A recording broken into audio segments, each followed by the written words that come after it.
ओम श्री गणगणपते नमः। श्री गणेश की वंदना कर, दिन के स्वामी भोलेनाथ, सोमनाथ और चंद्रदेव की आराधना कर, इष्ट देव का ध्यान कर, गुरुजनों को नमन कर, अभिनंदन करते हैं आपका वरुण एक्सपो द्वारा प्रस्तुत आज के दैनिक पंचांग। यह नित्य दैनिक प्रस्तुत पंचांग नित्य प्रस्तुत हुआ करता है और इसका लघु रूप हम अलग से भी प्रस्तुत करते रहे। दैनिक पंचांग में जो भी डेटा लिए गए दैनिक पंचांग से लिए जाते हैं, छवि गूगल से ली गई है तथा ध्वनि भी, और यह प्रस्तुति आप तक यूट्यूब के माध्यम से हम पहुंचा पाने में समर्थ हो पाए। यह पंचांग जैसे पंचांग के पांचों अंग होते हैं, उसी तरह इस दैनिक पंचांग के भी पांच अंग हैं, पांच भाग हैं। पहला भाग में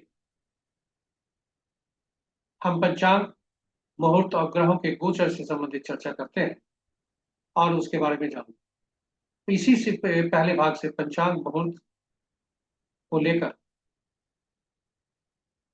हम लघु रूप बनाते हैं और ग्रहों के गोचर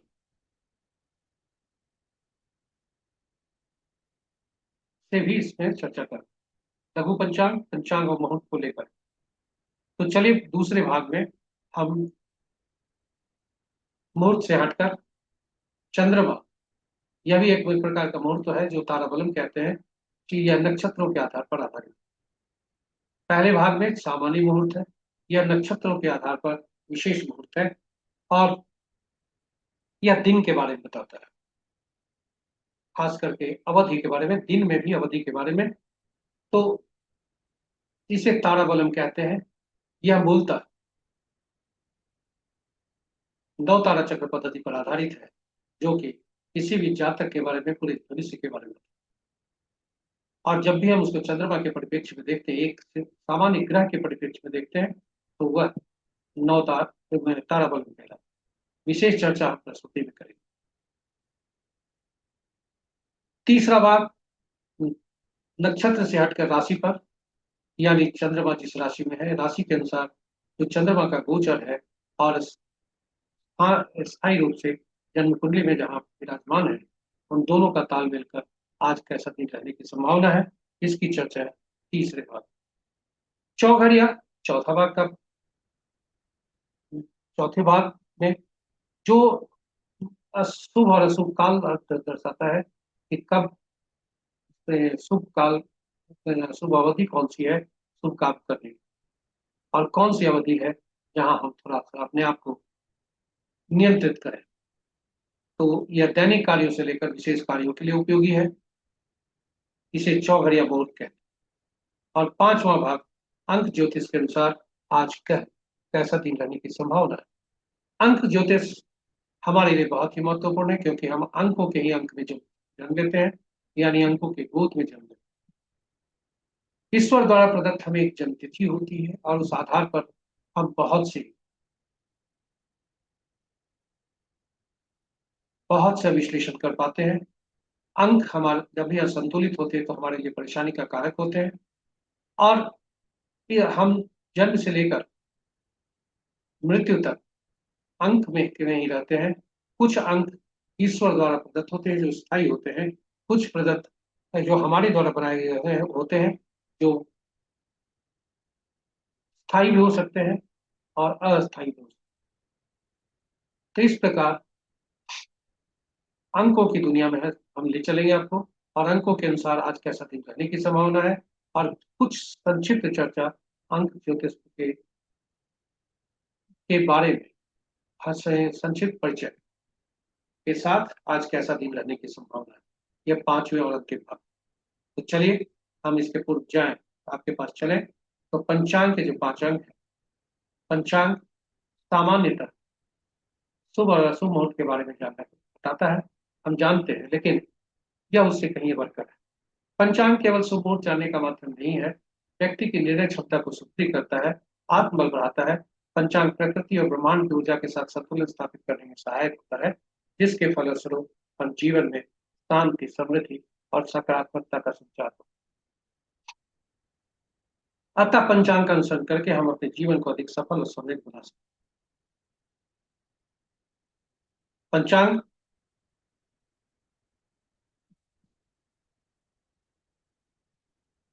बहुत ही की भूमिका हम होती है हमारे जीवन में।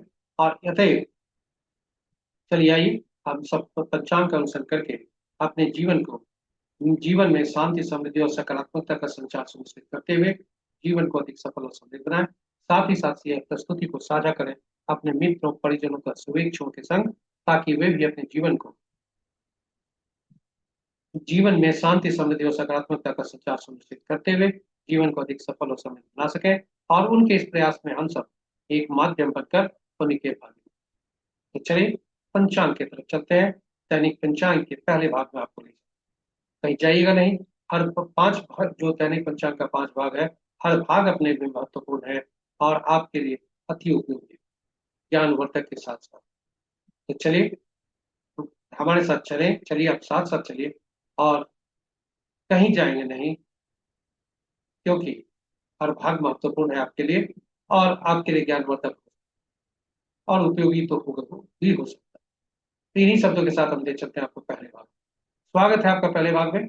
आज का दिनांक 8 सितंबर 2025, माह अश्विन, पक्ष कृष्ण, शाका संवत 1947 विश्वासु, विक्रम संवत 2082 कलायुग और कलयुग का 5126 वर्ष।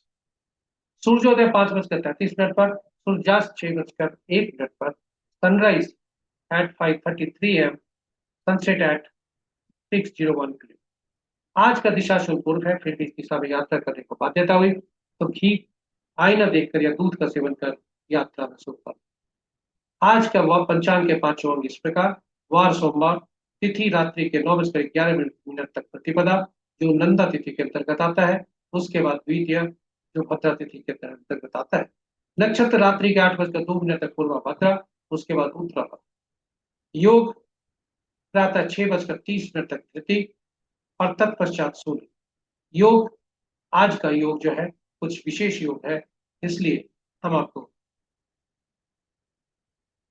प्रातः 6 बजकर 30 मिनट तक धृति, उसके बाद कल भोर में 3 बजकर 20 मिनट तक सोल, तत्पश्चात गंड। यानी आज का योग तीन भागों, 6 बजकर 30 मिनट तक धृति, कल भोर में 3 बजकर 20 मिनट तक सोल और तत्पश्चात गंड। करण, दिन के 10 बजकर 27 मिनट तक बालव, तत्पश्चात रात्रि के 9 बजकर 11 मिनट तक कौलव और फिर कर्क। तो ये रहे पंचांग के पांचों। महत्वपूर्ण मुहूर्त में जाने के पूर्व देखते कि भोलेनाथ का वास कर ओम नमः शिवाय का जाप करते हुए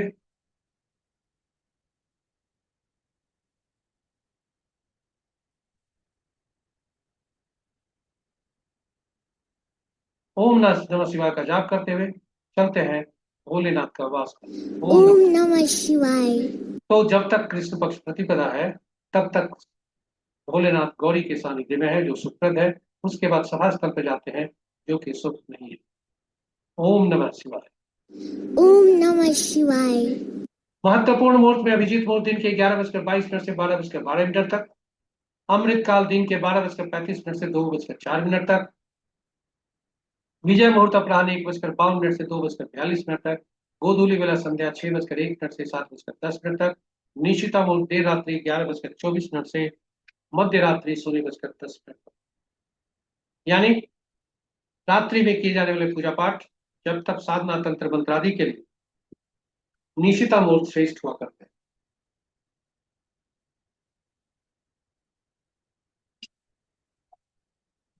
अशुभ मुहूर्त में सबसे प्रभावी अशुभ मुहूर्त राहु काल, प्रातः 7 बजकर 6 मिनट से 8 बजकर 40 मिनट प्रातः तक। होली काल अपराह्न 1 बजकर 20 मिनट से 2 बजकर 54 मिनट अपराह्न तक। यमगढ़ दिन के 10 बजकर 13 मिनट से 11 बजकर 47 मिनट तक।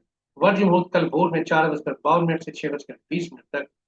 और गंडमुल अहोरात्रि, अहोरात्रि का तात्पर्य आज के सूर्योदय से कल के सूर्योदय। तो ये रहे पंचांग के पांच हमारे महत्वपूर्ण शुभ और अशुभ। ग्रहों की आकाशीय स्थिति को देखें तो अंश के अनुसार मंगल देव कमजोर अवस्था में है। चंद्रदेव भी कमजोर अवस्था में है, होने वाले हैं, क्योंकि ये आज रात अपराह्न 2 बजकर 29 मिनट पर राशि परिवर्तन करेंगे।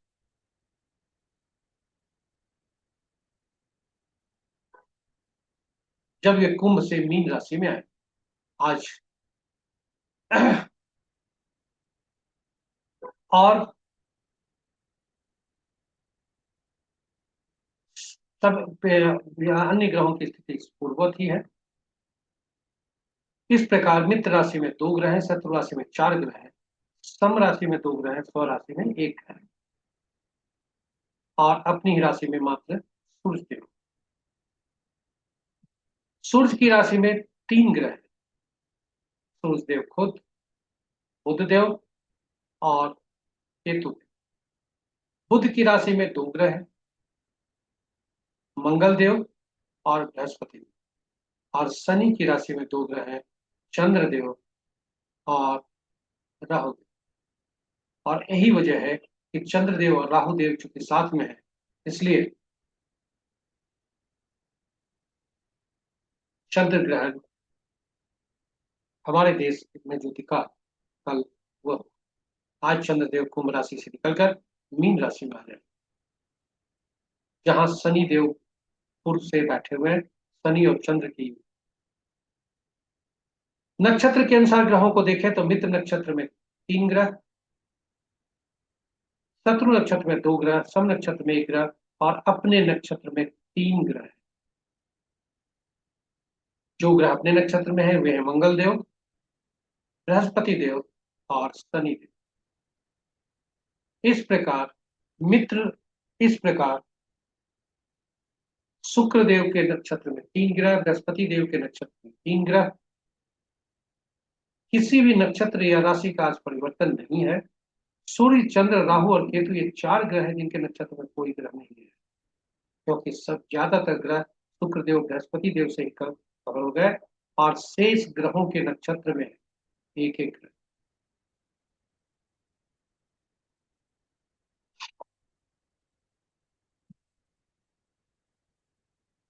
तो ये रहे हमारे ग्रहों की आकाशीय स्थिति। अब हम आपको ले चलते हैं नक्षत्र के अनुसार आज कैसा दिन रहने की संभावना। स्वागत है आपका दूसरी बार।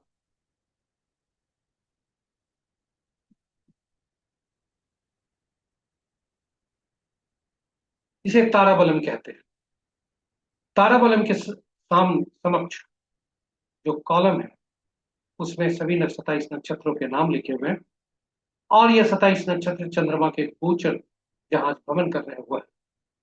साथ ही साथ ताराबलम के नीचे जो वर्टिकल रोज है उसमें भी ग्रहण के नाम, नक्षत्र के नाम लिखे हुए हैं, और वे चंद्र जन्म कुंडली में स्थायी रूप से जहां बैठे हुए हैं उन नक्षत्रों के नाम, और इन दोनों का मिलान करके आज के दिन के बारे में जाना जाता है। मूलतः ताराबलम मूलतः नौ तारा चक्र पद्धति पर आधारित है, जो सभी ग्रहों के बारे में जातक के विषय में बताता है। और चंद्रमा के परिप्रेक्ष्य में जब हम आते हैं तो ताराबलम ग्रहों का मन नक्षत्र होता है। नक्षत्र ही ग्रह का फल देते हैं, ग्रह का अपना फल नहीं होता। तो ये इस प्रकार कुल 27 नक्षत्र हो और 9 ही ग्रह, तो कैसे फल देंगे? इसके लिए 27 नक्षत्रों को तीन भाग श्रेणियों में रखा गया। पहली श्रेणी में पहला से 9वां नक्षत्र, दूसरी श्रेणी में 10वां से 18वां, तीसरी में 19वां से 27वां, और इन श्रेणियों में अलग अलग रखकर ग्रहों को महादशा के क्रम में रखा गया। यानी केतु देव पहला, शुक्र देव दूसरा, सूर्य देव तीसरा, चंद्र देव चौथा, मंगल देव पांचवा, राहु देव छठा, बृहस्पति देव सातवां, शनि देव आठवां और बुध देव नौवां। इस प्रकार सभी ग्रहों को महादशा के क्रम में रखा। अब नक्षत्र संख्या जो हर श्रेणी में से पहला नक्षत्र जो हुआ, यानी पहले में से पहला नक्षत्र, दूसरे श्रेणी में से 10वां और तीसरे में से 19वां नक्षत्र जो हुए, उनका स्वामित्व केतु देव को मिला।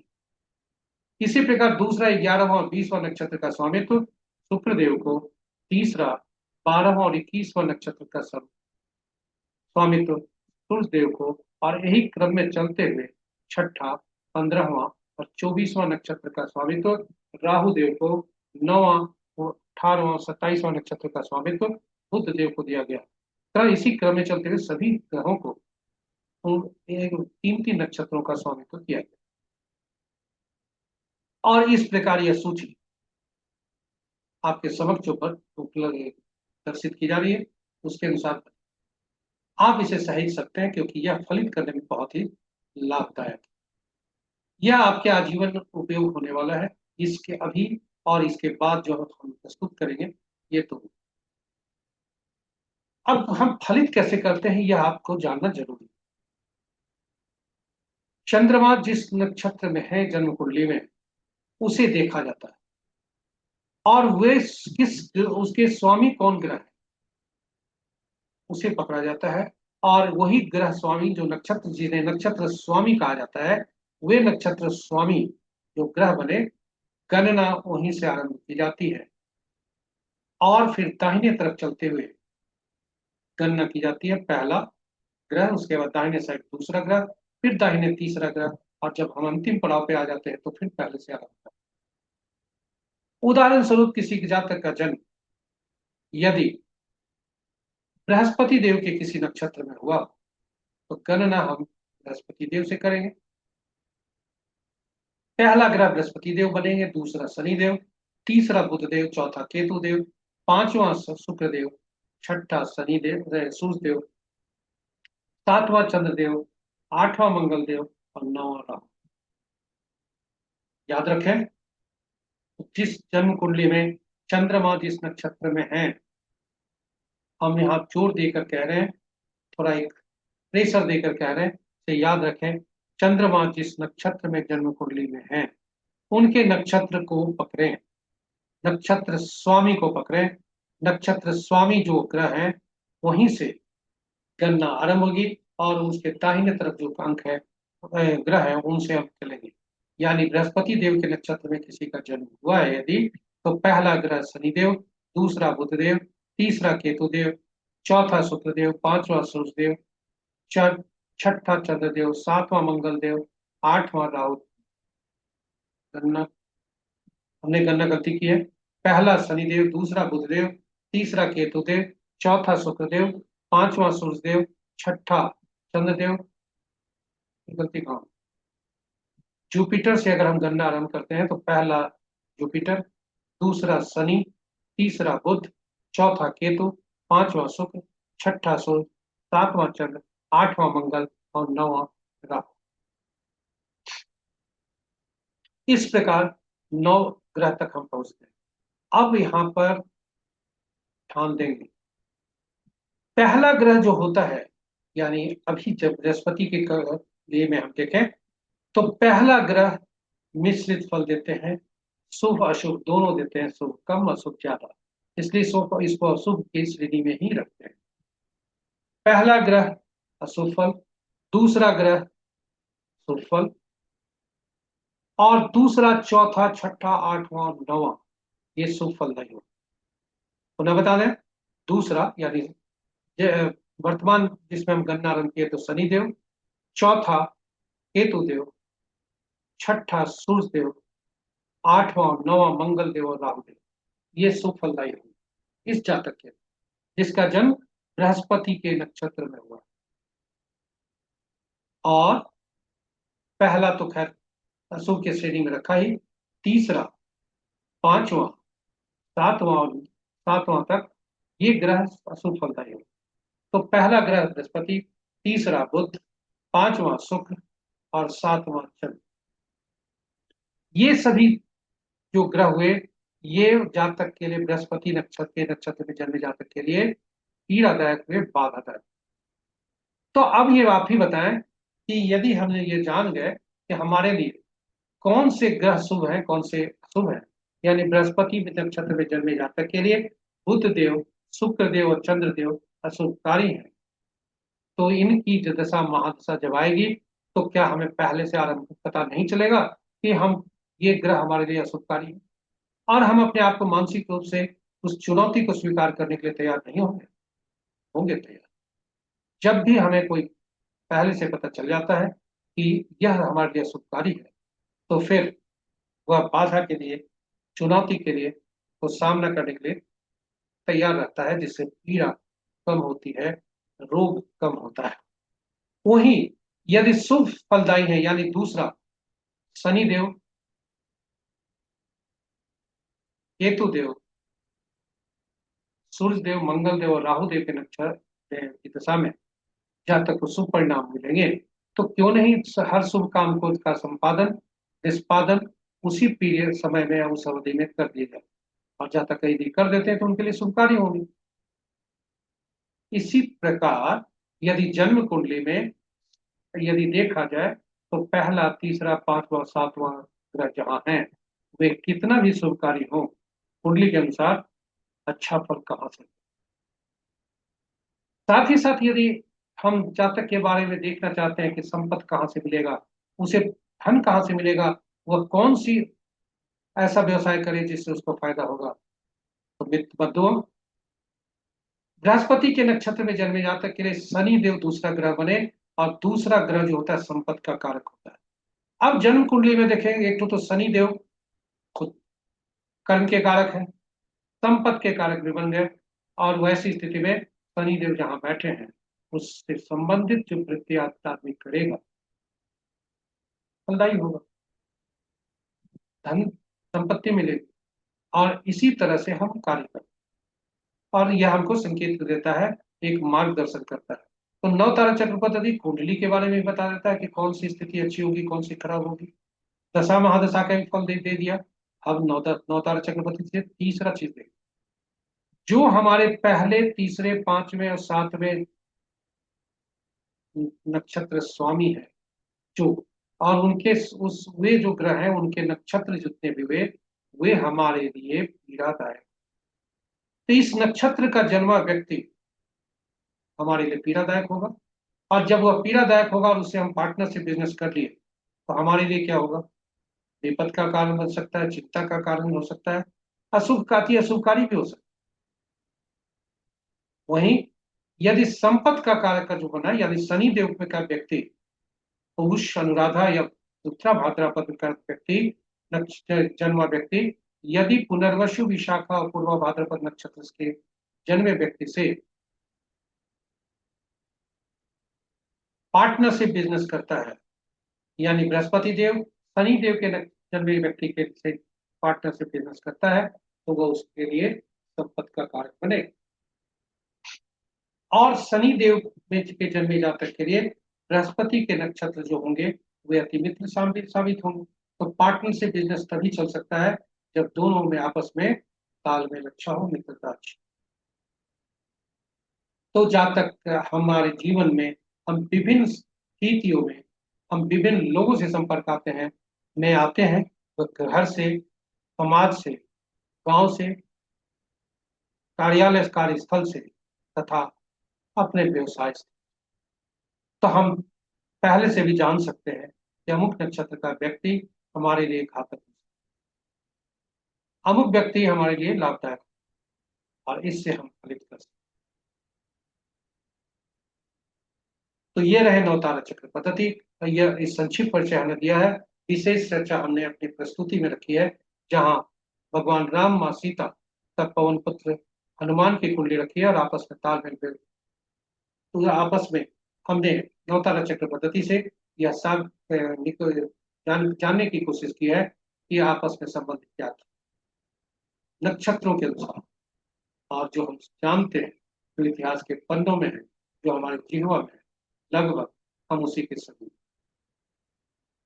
तो नवतारा चक्र पद्धति सटीक प्रमाणित प्रमाण देता है, और उससे निकला तारा बल की सटीकता और भी होती है, क्योंकि ये चंद्रमा से परिपेक्ष।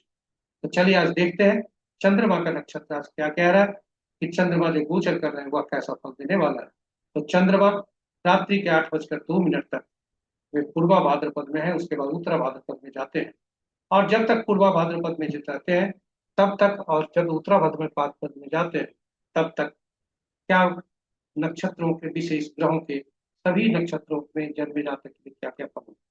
तो उदाहरण स्वरूप भरणी, पूर्वा फाल्गुनी और पूर्वाषाढ़ नक्षत्र के जातक देखते हैं, तो उनके लिए पहला भाग जो होगा साधक का है, जो शुभ है, यानी वह छठा ग्रह है। जो कि शुभ। उसके बाद सातवां ग्रह आता है जो कि अशुभ। तो आज का तारा उनका जो है, पहले भाग में जब तक 8 बजकर 2 मिनट की रात्रि तक साधक है, उसके बाद नैथन्य।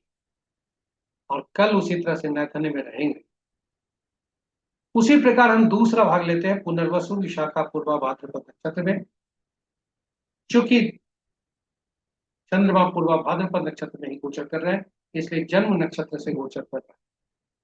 तो पहला भाग जन्म में गया, दूसरा भाग संपत्ति में।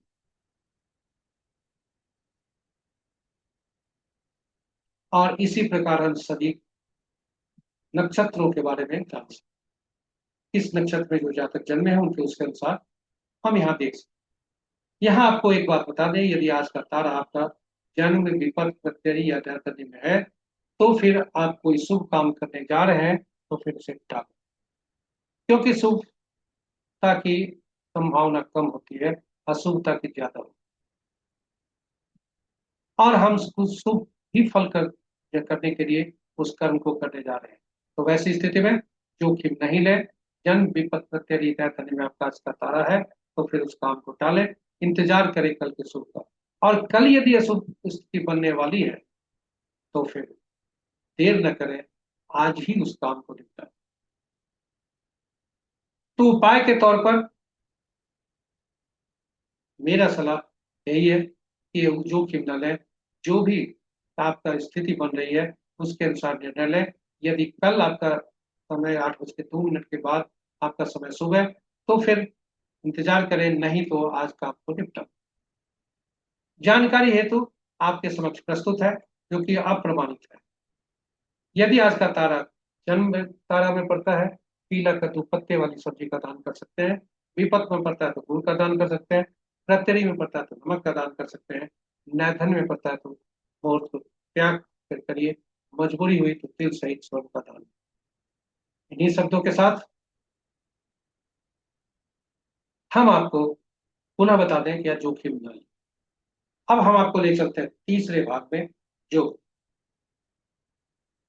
बताता है कि राशि के अनुसार आज कैसा फल है। तो चंद्रमा का आज राशि परिवर्तन है, जब कुंभ से मीन राशि में जा रहा है। इसे चंद्र बलम कहा जाता है। जब पहले भाग में जब तक चंद्रमा कुंभ राशि में है, तब तक मेष वृषभ सिंह कन्या धनु और कुंभ राशि के जातक के लिए शुभता के संकेत। वहीं उसके बाद जब चंद्रमा दिन के 2 बजकर 29 मिनट के बाद वे मीन राशि में आते हैं, तो फिर वृषभ मिथुन कन्या तुला मकर और मीन राशि के जातक के लिए शुभता के, शेष राशि के लिए शुभता के संकेत नहीं है। ध्यान रखें, इस देव का ध्यान करें और कोई भी निर्णय लेने में सावधान रहें। वाहन चलाते समय सावधान रहें, साथ ही साथ वाद विवाद से। चौघड़िया मुहूर्त चौथा भाग या या ज्योतिष मुहूर्त बताता है। चौघड़िया ज्योतिष शुभ और अशुभ मुहूर्त दर्शाता है। किसी भी शुभ काम को करने के लिए इसका उपयोग किया जाए, चाहे वह कार्य पूजा पाठ हो या नया कार्य हम शुरू करने जाए। यदि कोई व्यक्ति मुहूर्त नहीं देख पाया हो तो कम से कम चौघड़िया जरूर देख। चौघड़िया की उपयोगिता को देखते हुए हमने चौघड़िया का 2 वीडियो यूट्यूब पर डाला है। पहला वीडियो चौघड़िया की उपयोगिता हिंदी में और दूसरा यूटिलिटी ऑफ चौघड़िया अंग्रेजी।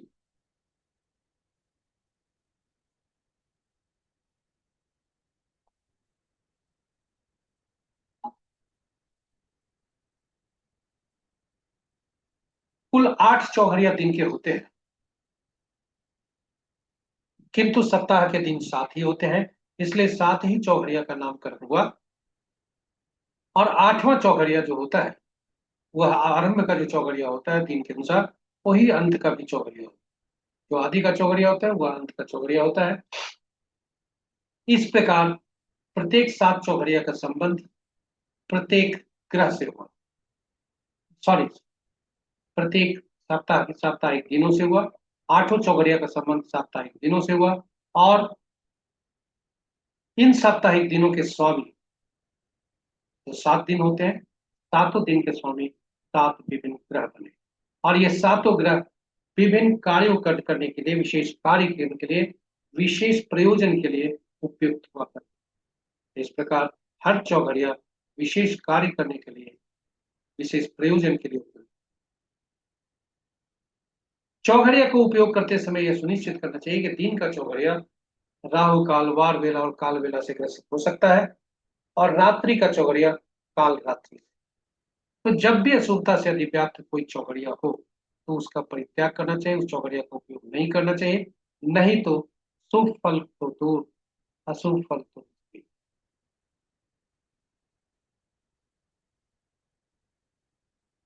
आज का चौघड़िया आप देखते हैं कि आज का चौघड़िया क्या कहता है।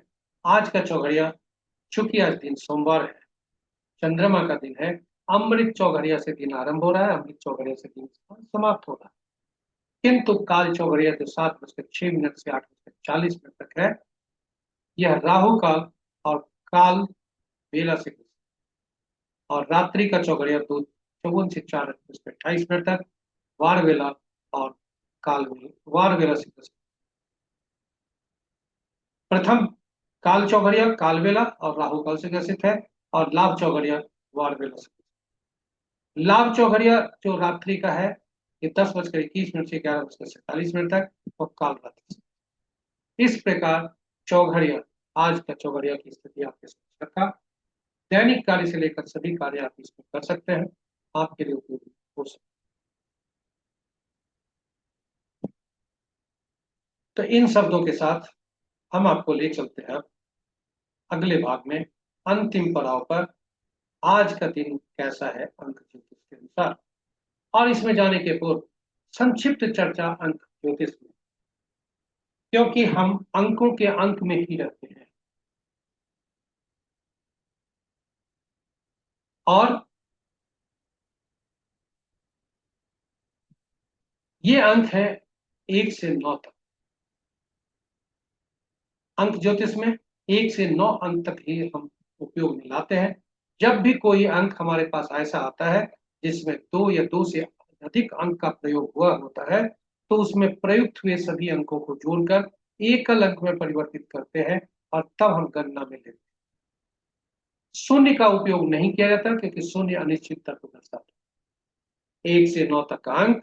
और यदि इसमें देखें तो पांचवा अंक ऐसा होता है जो मध्यम अंक है, यानी वह बीच का अंक है। और बीच का अंक होने के कारण पांचवा अंक अपने से पूर्व आने वाले अंकों को या बाद में आने वाले अंकों को संतुलित करता है, या किसी से इसकी पैर नहीं।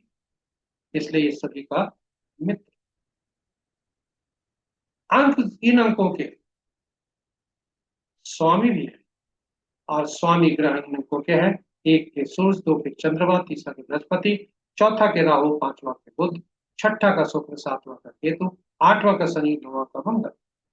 और इन अंकों को अंकों की दुनिया में अलग नाम से पुकारा जाता है। एक को राजा या सरकार से, दो को रानी पार्टनर से, तीसरे को गुरु या सलाहकार से, चौथे को शरारती तत्वों नियम को तोड़ने वाले व्यक्तियों से, कुछ लोग इसे गुंडा भी कहते हैं, पांचवा राजकुमार या कुमार से, छठा को मंत्री या सुख सुविधा प्रदान करने वाले व्यक्ति से, केतु को धर्मगुरु या ऐसे व्यक्ति जिनको जिनका इंट्यूटिव पावर ज्यादा हो, जो भविष्य में होने वाली घटनाओं का आकलन पहले उससे हो जाए। आठवां समाज के नीचे तबके के लोग, हमारे अधीन कार्य करने वाले लोग, कर्मचारी तथा न्यायाधीश। नौवां सेनापति, पुलिस और डॉक्टर। इन नामों से इनको जाना जाता है।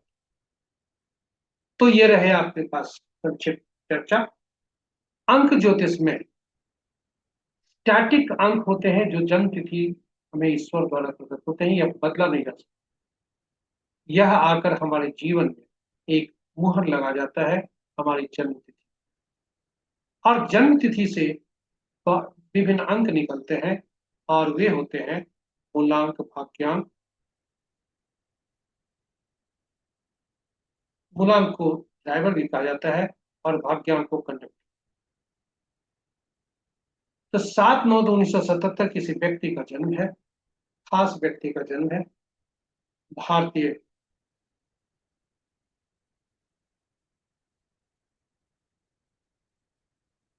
ये भारतीय है और इनका जन्म 7/9/1970 को। जन्म तिथि में 3 अंक होते हुआ करते हैं। पहला तिथि, दूसरा माह, ये चौथा, तीसरा वर्ष। तिथि और माह 1 या 2 अंकों के हो सकते हैं और वर्ष 4 अंक। तिथि को हम जब जोड़कर, ये दो, अगर से एक एक अंक है फिर कोई बात नहीं, वही अंक होगा।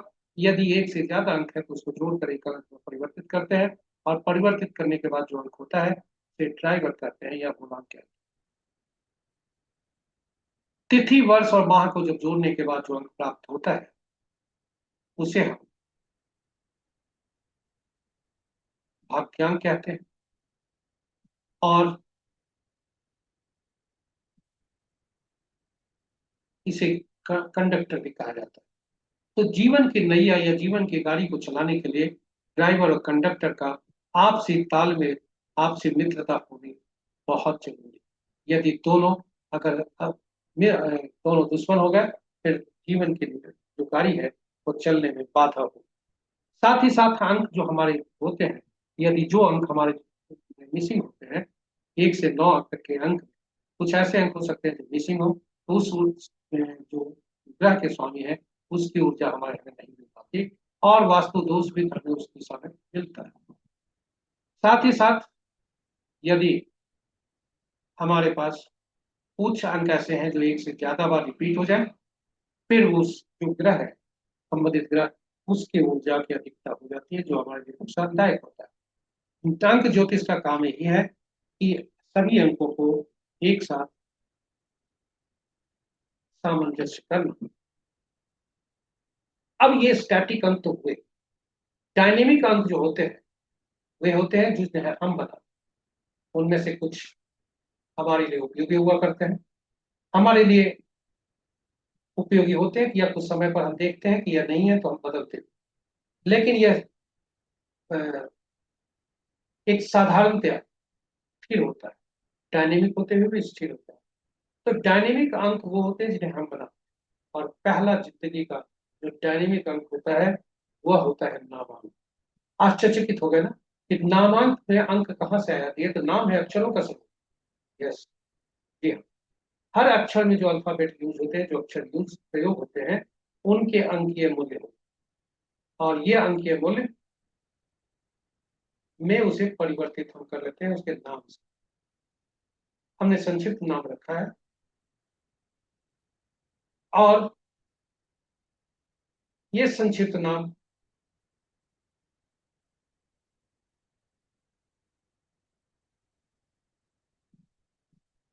रखकर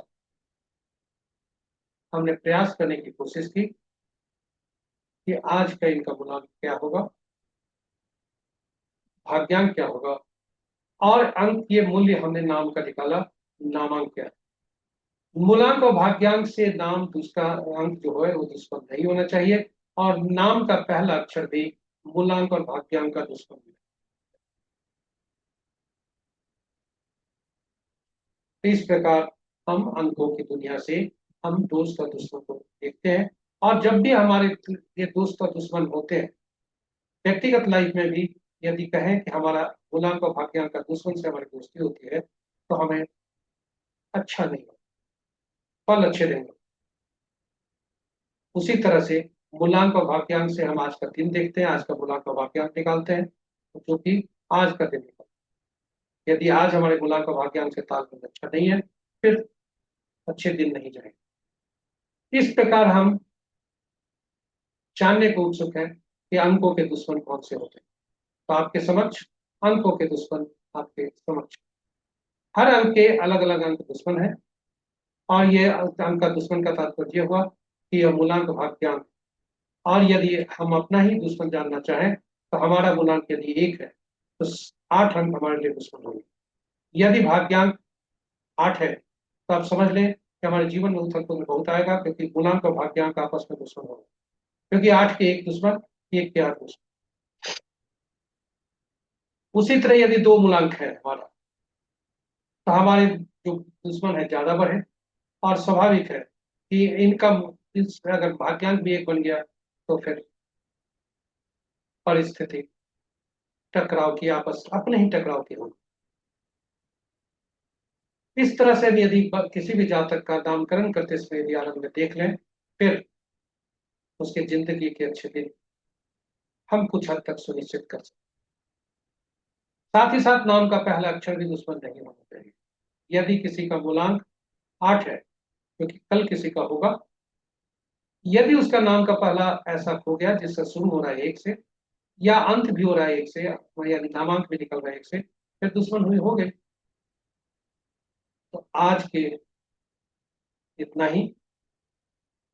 कल पुनः इससे और भी अंक निकाले जा सकते हैं, जिसकी चर्चा विस्तार से बाद में होगी। और हमारा यह शैक्षणिक जो ये बैच है, खत्म होने के बाद हम पुनः नया बैच आरंभ करेंगे, जो टेड होगा। और अगर यदि आप उसमें इंटरेस्टेड हैं तो आप जरूर हमारे साथ अपना सीट ब्लॉक करके रखिएगा, हमें SMS करके रखिएगा, हम शीघ्र ही आपको जोड़ने का प्रयास करें।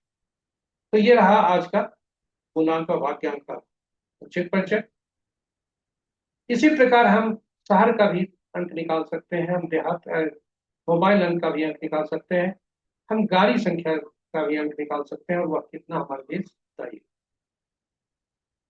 तो ये रहे हमारे अंकों के संक्षिप्त परिचय। अब आपको ले चलते हैं आज का अंक क्या बता। तो सितंबर माह में जिस व्यक्ति का भी जन्म होगा,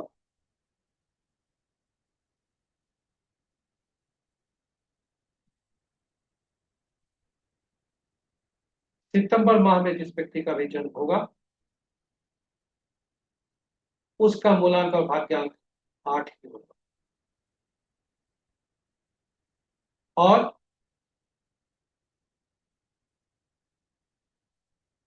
इन 8 अंकों वाले का आप देखें किसी से भी मित्रता नहीं।